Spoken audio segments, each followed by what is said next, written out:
Breaking news. BRS మాజీ MLA Jeevan Reddy ఢిల్లీలో ప్రత్యక్షం కావడం ఇప్పుడు హాట్ టాపిక్ గా మారింది. ఆర్మూర్ స్థానిక బీజేపీ నాయకులతో కలిసి ఆయన కేంద్ర మంత్రి ప్రహ్లాద్ జోషిని కలవడం రాజకీయ వర్గాల్లో రకరకాల ఊహాగానాలకు దారితీసింది. గత కొంతకాలంగా పార్టీ కార్యక్రమాలకు దూరంగా ఉంటున్న జీవన్ రెడ్డి ఇప్పుడు ఏకంగా కేంద్ర మంత్రితో రహస్య మంతనాలు జరపడం వెనుక ఆంతర్యం ఏంటి అనే చర్చ మొదలైంది. ఇది కేవలం వ్యాపార సంబంధిత భేటీనా, లేక ఆయన కమలం గూటికి చేరేందుకు రంగం సిద్ధం చేసుకుంటున్నారా? ఒకవేళ ఆయన బీజేపీలో చేరాలనుకుంటే నిజామాబాద్ ఎంపీ ధర్మపురి అరవింద్ వంటి నేతల రియాక్షన్ ఎలా ఉండబోతోంది?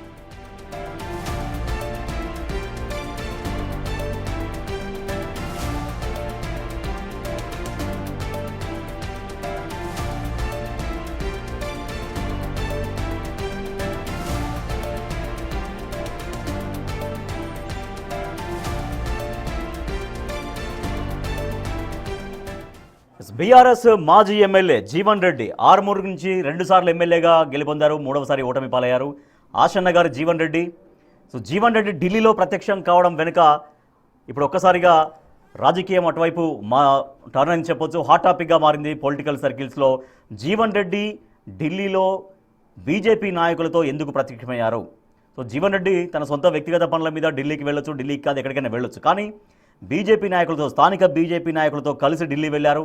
కేంద్ర మంత్రి ప్రహ్లాద్ జోషిని కలిశారు జీవన్ రెడ్డి. ఇది ఇప్పుడు రాజకీయ వర్గాల్లో రకరకాల ఊహాగానాలకు దారితీస్తోంది. బీఆర్ఎస్ పార్టీకి చాలా నమ్మిన బంటుగా ఉండేటువంటి జీవన్ రెడ్డి గత కొంతకాలంగా కొద్ది రోజులుగా పార్టీ కార్యక్రమాలకు దూరంగా ఉంటున్నారు. ఇటీవల ఎక్కడ మీడియాలో కూడా కనిపించట్లేదు జీవన్ రెడ్డి. ప్రతి విషయంలో ఎక్కువగా జీవన్ రెడ్డి బయటకు వచ్చేది, ప్రెస్ మీట్లో అవన్నీ కూడా జీవన్ రెడ్డి ఎక్కువగా మాట్లాడేవాడు. కానీ జీవన్ రెడ్డి గత కొంతకాలంగా పార్టీ కార్యక్రమాలకు దూరంగా ఉంటున్నారు. ఇప్పుడు ఏకంగా కేంద్ర మంత్రితో మంతనాలు జరపడం వెనుక ఆంతర్యం ఏంటి అనేటువంటి చర్చ మొదలైంది. ఇది కేవలం వ్యాపార సంబంధిత భేటీనా, లేదంటే వ్యక్తిగతంగా ఏమైనా అవసరం కోసం వెళ్ళారా, లేక పార్టీ మారబోతున్నారా, కమలం గూటికి చేరేందుకు రంగం సిద్ధం చేసుకుంటున్నారా జీవన్ రెడ్డి? ఈ క్వశ్చన్స్ ఇప్పుడు వస్తున్నాయి. ఒకవేళ ఆయన బీజేపీలో చేరాలి అనుకుంటే ఇక్కడ నిజామాబాద్ ఎంపీ ధర్మపురి అరవింద్ వంటి నేతల రియాక్షన్ ఎలా ఉండబోతోంది అనేది ఇప్పుడు చర్చకు దారితీసింది. బీజేపీ నాయకులతో ఢిల్లీకి ఎందుకు వెళ్ళారు? బీజేపీకి సంబంధించినటువంటి నాయకులతో వెళ్ళిన తర్వాత అక్కడ కేంద్ర మంత్రి ప్రహ్లాద్ జోషిని ఎందుకు కలిశారు జీవన్ రెడ్డి? ఇటీవల కొంతకాలంగా బీఆర్ఎస్ పార్టీ కార్యకలాపాలకు కొంచెం దూరంగా ఉంటూ వస్తున్నారు. ఇంతకు ముందులాగా యాక్టివ్గా లేరు. ప్రతిదానికి ఏదైనా చిన్న ఇష్యూ జరిగినా సరే వెంటనే ఎక్కువగా ప్రెస్ మీట్లలో ప్రత్యక్షమయ్యేది జీవన్ రెడ్డి. కానీ జీవన్ రెడ్డి గత కొంతకాలంగా ఎటువంటి ప్రెస్ మీట్లో కూడా పాల్గొన్నటువంటి పరిస్థితి కనిపించట్లేదు. మరి బీఆర్ఎస్ పార్టీకి ఏమైనా దూరం అవుతున్నారా? బీజేపీలో చేరబోతున్నారా? వ్యక్తిగత పనులు అంటే ఆయన ఎక్కడికైనా వెళ్ళొచ్చు, ఢిల్లీ కాదు ఎక్కడికైనా వెళ్ళొచ్చు, కానీ బీజేపీ నాయకులతో కలిసి ఎందుకు వెళ్ళారు, కేంద్ర మంత్రిని ఎందుకు కలిశారు అనే దానిపైన ఇప్పుడు రాజకీయ వర్గాల్లో కొన్ని క్వశ్చన్స్ రేజ్ అవుతున్నాయి. ఢిల్లీ నుంచి మా ప్రతినిధి శివ లైవ్లో ఉన్నారు, అలాగే నిజామాబాద్ నుంచి మా ప్రతినిధి రాజేష్ లైవ్లో ఉన్నారు. ముందుగా శివ ఢిల్లీకి ఎప్పుడు వచ్చారు జీవన్ రెడ్డి? ఎవరెవరిని కలిశారు? ఏంటి ఆయన ప్రోగ్రామ్ ఏమన్నా తెలిసిందా? ఇంకా ఉన్నారా ఢిల్లీలో? ఇంకా ఎవరైనా కలవబోతున్నారా? ఏం జరుగుతుంది ఢిల్లీలో జీవన్ రెడ్డి విషయంలో? రైట్ రాజేష్, తెలంగాణ రాజకీయాల్లో ఆరుమూరు మాజీ ఎమ్మెల్యే జీవన్ రెడ్డి ఇప్పుడు హాట్ టాపిక్గా మారారు. ఆయన చర్చనీయాంశంగా మారిన పరిస్థితి ప్రజెంట్ కనిపిస్తోంది. ఈరోజు ఢిల్లీకి వచ్చిన జీవన్ రెడ్డి కేంద్ర మంత్రి ప్రహ్లాద్ జోషి నివాసంలో ప్రత్యక్షమయ్యారు. దాదాపు 2.5 గంటల పాటు ఆయన ప్రహ్లాద్ జోషి నివాసంలో ఉన్నట్లుగా తెలుస్తుంది. అయితే ఈ సమావేశం, కేంద్ర మంత్రితో సమావేశం రాజకీయ అంశాలకు సంబంధించి వ్యాపార సంబంధిత అంశాల గురించి చర్చించారా? ఎందుకు ఈ జీవన్ రెడ్డి, ఆర్మూరు సంబంధించిన మాజీ ఎమ్మెల్యే జీవన్ రెడ్డి బీఆర్ఎస్ పార్టీకి సంబంధించిన వ్యక్తి, గత కొంతకాలంగా కూడా బీజేపీ అలాగే బీఆర్ఎస్ బీ టీమ్గా పనిచేస్తున్నాయి అనేది రాజకీయ వర్గాల్లోనూ, ప్రతిపక్ష పార్టీలు, ఇటు రాజకీయ వర్గాలంతా కూడా తీవ్ర చర్చ కొనసాగుతుంది. దానికి సంబంధించి విమర్శలు ప్రతి విమర్శలు అయితే కొనసాగుతూ ఉన్నాయి. అయితే ఇప్పుడు ఈ సందర్భంలో జీవన్ రెడ్డి కేంద్ర మంత్రి నివాసానికి ఎందుకు వెళ్ళారు, ఆర్మూరుకు సంబంధించిన బీజేపీ నేతలు ఎందుకు ఆయన దగ్గరికి తీసుకుని వెళ్ళారు అనే దానిపై మాత్రం ఇప్పుడు తీవ్ర చర్చ అయితే కొనసాగుతుంది. అంటే పార్టీ మారబోతున్నారా ఏంటి అనేది కూడా ఇప్పుడు రాజకీయ వర్గాల్లోనూ సోషల్ మీడియాలో కూడా తీవ్రమైన చర్చ అయితే కొనసాగుతుంది. అదే గత కొంతకాలంగా పార్టీ కార్యక్రమాలకు దూరంగా ఉన్నారు. ఇటు పార్టీకి సంబంధించిన అంశాలపై మాట్లాడేందుకు కూడా మీడియాతో దూరంగా ఉంటూ వస్తున్న పరిస్థితి కనిపిస్తోంది. ఇటీవల కాలంలో ఆర్మూర్లోని ఆర్టీసీ కాంప్లెక్స్లో ఆయన మాల్ను సీజ్ చేసిన తర్వాత ఆ సందర్భంలో బీఆర్ఎస్కి సంబంధించిన ఏ ఒక్కరు కూడా సపోర్ట్గా మాట్లాడలేదు అనేది ఆయన అసంతృప్తి అసహనం వ్యక్తం చేస్తున్నట్టు తెలుస్తుంది. ఆ రోజు నుంచి కూడా ఆయన సైలెంట్గా ఉంటూ ఉన్నారు. అయితే ఢిల్లీకి వచ్చిన విషయం అనుచర వర్గానికి కూడా తెలియదంటూ కూడా అనుచరులు కూడా కొంతమంది చెప్తూ ఉన్నారు. కానీ సన్నిహితంగా ఉన్న కొంతమందికి అయితే తెలుసు అనేది కూడా ప్రాథమికంగా సమాచారం అయితే అందుతోంది. అయితే ఇప్పుడు ప్రధానంగా ఇప్పుడు బీఆర్ఎస్ పార్టీ అనేది ప్రతిపక్షంలో ఉంది, కష్టకాలంలో ఉంది. అధికారంలో ఉన్నప్పుడు అందరూ కూడా పదవులు పొందారు, కానీ ఇప్పుడు కష్టకాలం ఉన్నప్పుడు చాలామంది పార్టీకి దూరంగా ఉంటున్నారు. మరోవైపు అంతర్గత కుమ్లాట్ల వల్ల కూడా వారికి తగిన ప్రాధాన్యం ఇవ్వడం లేదనేది కూడా కొంతమంది సన్నిహితంగా ఉన్నవారు కానీ కేటీఆర్ కానీ హరీష్ రావు కవితకు కేసీఆర్కు సన్నిహితంగా ఉన్న కొంతమంది సీనియర్ నేతలు కూడా కొంత అసంతృప్తి అసహనం వ్యక్తం చేస్తున్నారు. ఈ సందర్భంలో జీవన్ రెడ్డి ఇటు ఢిల్లీ రావడం, అందులో కేంద్ర మంత్రిని కలవడం పట్ల కూడా కొన్ని ఊహాగానాలు అనుమానాలు కూడా వ్యక్తపరుస్తున్న పరిస్థితి కనిపిస్తుంది. దానిలో భాగంగానే బీజేపీ గుట్టుకు చేరేందుకు మార్గం సుగమం చేసుకునేందుకు ఆర్మూరు బీజేపీ నేతల ద్వారా సంప్రదింపులు జరిపి కేంద్ర మంత్రిని కలవడం ద్వారా తద్వారా అధిష్టాన పెద్దలు కలిసి బీజేపీలోకి రావాలి అని ఏమైనా ప్రయత్నాలు చేస్తున్నారా? అంటే రాష్ట్ర నాయకత్వంతో కాకుండా ముందుగా కేంద్ర నాయకత్వంతో మాట్లాడి తర్వాత రాష్ట్ర నాయకత్వంతోనూ నిజామాబాద్ ఎంపీ ధర్మపురి అరవింద్తో కూడా మాట్లాడేందుకు ముందుగా ఇక్కడ మార్గం సుగమం చేసుకునేందుకు ఢిల్లీ వచ్చారా అనేది కూడా రాజకీయ వర్గాల్లో చర్చ కొనసాగుతుంది. కానీ వ్యాపార సంబంధాలు కూడా అంటే కొన్ని వ్యాపార సంబంధాలు కూడా ఉన్నాయి. ఆ కోణంలో కూడా ఆయన ఇక్కడికి రావడానికి కారణం అనేది కూడా మరో ప్రచారం అయితే జరుగుతుంది. అంటే వ్యాపార సంబంధాల రాజకీయ వ్యక్తిగత వ్యవహారాల అసలు ఏం జరగబోతోంది తెలంగాణ రాజకీయాల్లో? బీఆర్ఎస్ పార్టీకి జీవన్ రెడ్డి దూరం కాబోతున్నారా? ఇప్పటికే ఆల్రెడీ పార్టీకి కొంత అంటిముట్టినట్లు వ్యవహరిస్తూ ఉన్నారు. పార్టీ తనకు సపోర్ట్ చేయటం లేదు, ప్రాధాన్యత ఇవ్వడం లేదు. గతంలో కన్నా భిన్నంగా గతంలో కేటీఆర్ సన్నిహితంగా మాట్లాడేవారు, ఫోన్ చేసేవారు. కానీ ఇప్పుడు జీవన్ రెడ్డి బీఆర్ఎస్ పార్టీలో 2 సార్లు ఎమ్మెల్యేగా గెలుపొందారు. ఆర్మూరు నుంచి ఎన్నికైనటువంటి జీవన్ రెడ్డి 2 సార్లు ఎమ్మెల్యేకు కొనసాగారు. కానీ ఇప్పుడు 3వసారి ఎమ్మెల్యేగా ఓడిపోయారు. తర్వాత ఇప్పుడు బీజేపీ వైపు చూస్తున్నారా? బీజేపీ నాయకులతో కలిసి వెళ్ళినట్టుగా సమాచారం తెలుస్తోంది. కేంద్ర మంత్రి ప్రహ్లాద్ జోషితో సమావేశమయ్యారు. దాదాపుగా అక్కడ 2.5 గంటల పాటు జీవన్ రెడ్డి ఇక్కడ స్పెండ్ చేసినట్టుగా తెలుస్తుంది. మనం వీడియోలో క్లియర్గా మనం చూస్తున్నాం. జీవన్ రెడ్డి ప్రహ్లాద్ జోషి నివాసం దగ్గర ఉన్న వీడియో మనం చూస్తున్నాం. రాజేష్, ఏం జరుగుతోంది? ఆర్మూరు నియోజకవర్గంలో జీవన్ రెడ్డి అన్న పార్టీ మారబోతున్నారా?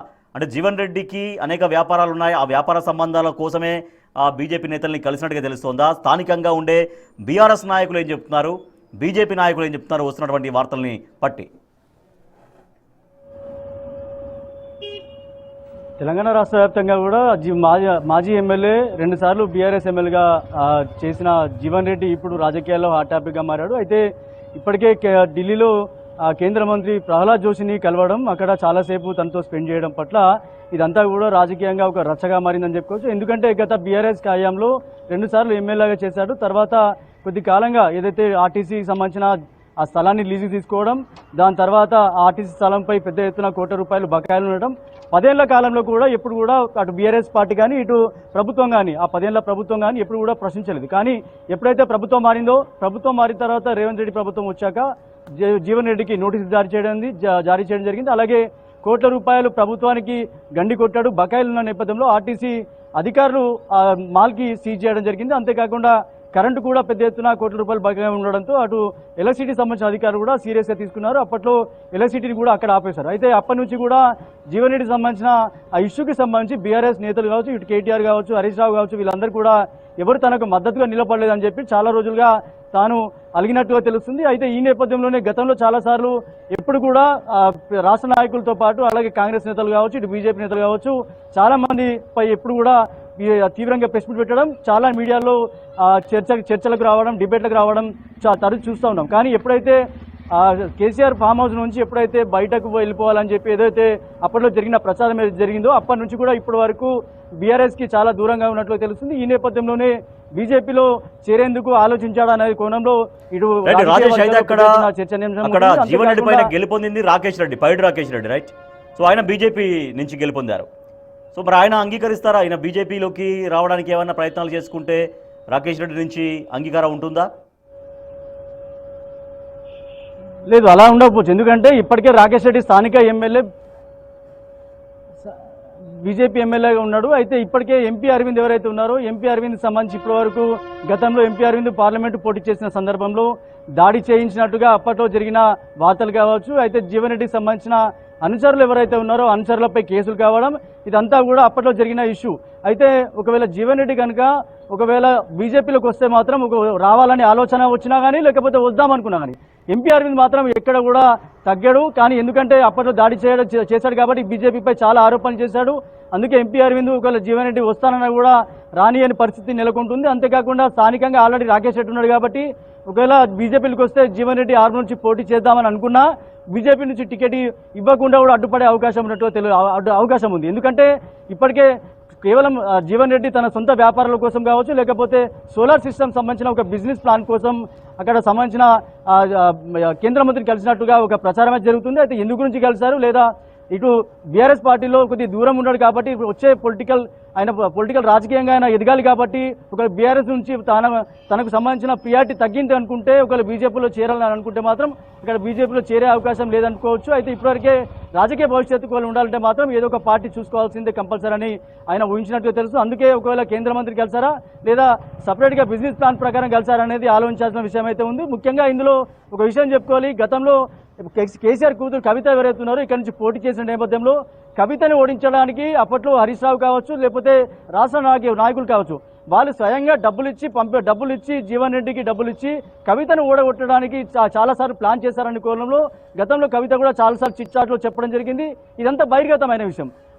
ఆ కారణంగా కూడా ఒకవేళ బీఆర్ఎస్ నుంచి జీవన్ రెడ్డిని తక్కువ చూసే నాయకులు కావచ్చు, లేకపోతే ఒకవేళ బీజేపీ నుంచి ఒకవేళ పార్టీ టికెట్ కోసం ఆశించిన కోణంలో కావచ్చు, లేకపోతే ఏ కోణంలో బిజినెస్ పరంగా కలిసే అవకాశం ఉందా అనే కోణంలో అయితే ఆలోచిస్తున్నారు. ఏదైతే రాజేష్ అయితే ఇప్పుడు ఏవైనా పార్టీకి సంబంధించి ఏదైనా ఇష్యూస్ ఉంటే ఇక్కడ హైదరాబాద్ లో తెలంగాణ భవన్ వేదికగా ప్రెస్ మీట్ లో జీవన్ రెడ్డి చాలా ఎక్కువగా తనే రియాక్ట్ అయ్యేవారు. కానీ ఈ మధ్య కాలంలో పెద్ద ప్రెస్ మీట్ పెట్టినటువంటి దాఖలాలు కూడా కనిపించట్లేవు ఇక్కడ స్టేట్ పార్టీ ఆఫీస్ నుంచి.